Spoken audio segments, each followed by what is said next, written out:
Compounds. आता ते बघा पहिली रिएक्शनचा टाइप आहे कंबशन.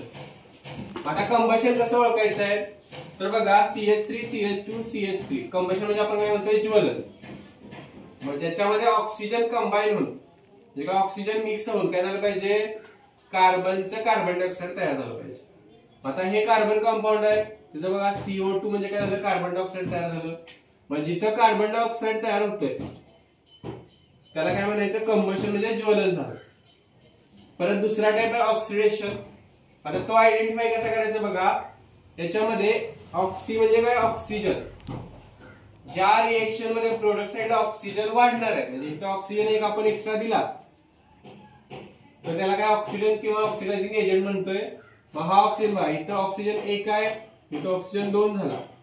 याच्यावरून आपण आयडेंटिफाय केली ऑक्सिडेशन रिएक्शन. परत तिसरा टाइप काय ऍडिशन. कसा लक्षात ठेवायचा तर ऍडिशन रिएक्शन मध्ये डबल बॉन्ड आहे. हा डबल बॉन्ड ब्रेक होतोय त्याचा सिंगल बॉन्ड तयार होतोय आणि हा जो काय Br चे 2 ऍटम आहेत. आता डबल बॉन्ड गेला आपण काय म्हणतो इथे H लागतो पण इथं कोण आहेत Br आहेत म्हणजे इथे एक Br लागला इथे एक Br लागला त्यामुळे हे काय आलं CH3 CH Br CH Br double bond जाऊन 2 Br ब्रोमीनचे ऍटम त्याला ऍड झाले. परत सबस्टिट्यूशन रिएक्शन त्यालाच क्लोरिनेशन असं म्हणतोय. म्हणजे क्लोरीन बरोबर रिएक्शन होत्या आणि एक एक हायड्रोजन कमी होत क्लोरीन वाढत जाते. आता बघा इथं CH3 म्हणजे एक H ह्याच्यातला घेतला Cl2 म्हणजे किती आहेत एक Cl आणि एक Cl. आता बघा हा एक H याच्या बरोबर गेला हे झालं HCl आणि हा Cl याच्या बरोबर लागला म्हणजे काय झालं बघा CH3 CH2 Cl आणि हा HCl तयार झाला. ते आहे सबस्टिट्यूशन. परत डिहायड्रेशन. मग डिहायड्रेशन मध्ये काय होतं बघा तर डबल बॉन्ड येतोय त्याच्यामध्ये आणि काय H2O म्हणजे वॉटर रिमूव्ह होऊन जातो. आता बघा डबल बॉन्ड येतोय आणि H2O निघून गेला.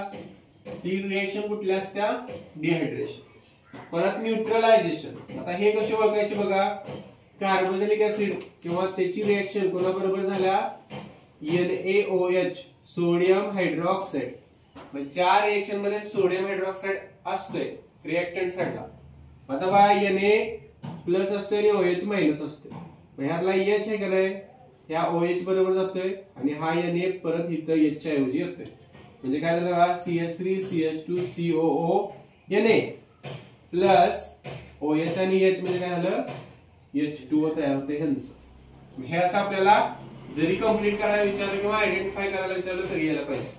आणि लास्ट एस्टरिफिकेशन.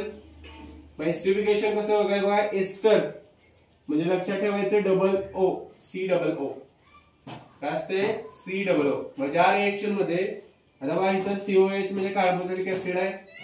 2 कार्बन म्हणजे कुठलं कार्बोक्सिलिक ऍसिड झालं मिथेन नंतर इथेन इथेनोइक ऍसिड. मग ह्याच्यामध्ये बघा आता काय होते हा OH आणि इथला एक H निघून गेला मग काय झालं ह्याचं H2O बनलं प्लस आता इथं काय येणार हा CH3 इथं अटॅच व्हायचंय. मग इथं काय झालं बघा हा CH3 C double O single bond CH3 म्हणजे CO ईस्टर झालं आणि त्याच्या 2 कार्बन 2 साइडला अटॅच आहेत. मग त्याला नाव काय म्हणायचं एस्टरिफिकेशन.